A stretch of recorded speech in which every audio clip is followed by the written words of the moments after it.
researcher John Weldon then offers this question.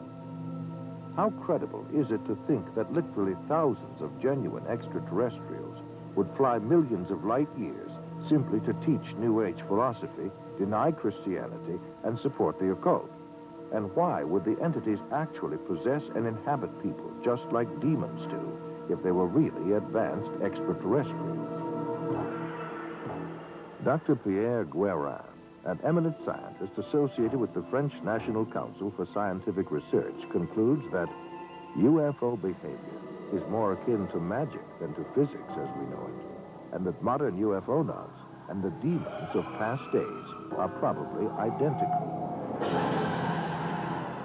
The word demon in Greek comes from the root meaning knowledge or intelligence, implying that demons have access to knowledge and information denied to ordinary mortals.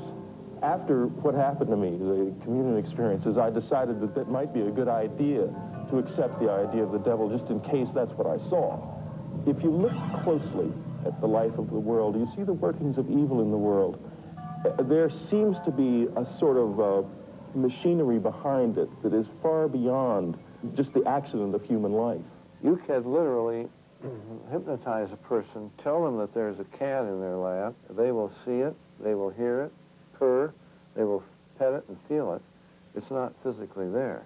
You tell the cat to scratch them, you know, and bring them out of it. There are scratch marks on their cheek. A non-physical object, under the right conditions, can leave physical evidence. I think it's demonic. It's a spiritual power of some kind for which there is no physical explanation. You can't explain it with the laws of chemistry and physics as we know it. John Keel is a world-renowned expert on UFOs and has written numerous books and articles on the subject. A self-described agnostic, he made this statement. Thousands of books have been written on the subject of demonology, which is the ancient and scholarly study of monsters and demons. The manifestations and occurrences described in this literature are identical to the UFO phenomenon.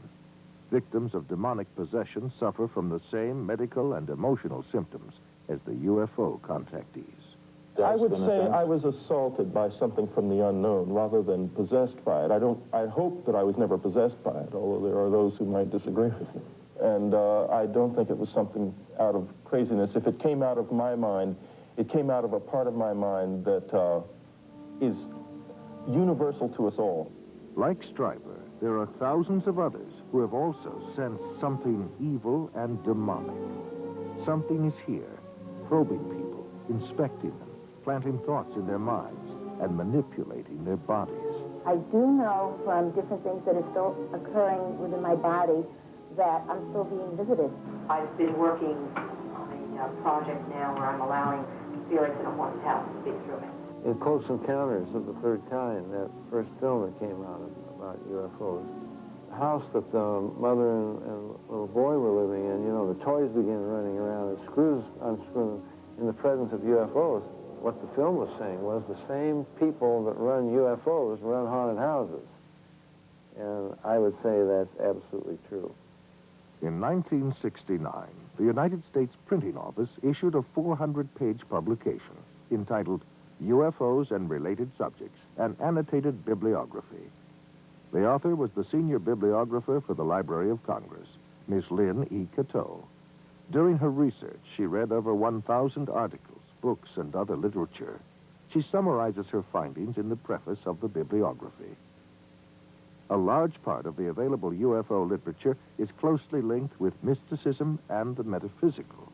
It deals with subjects like mental telepathy, automatic writing, and invisible entities, as well as phenomenon like poltergeist manifestations and possession.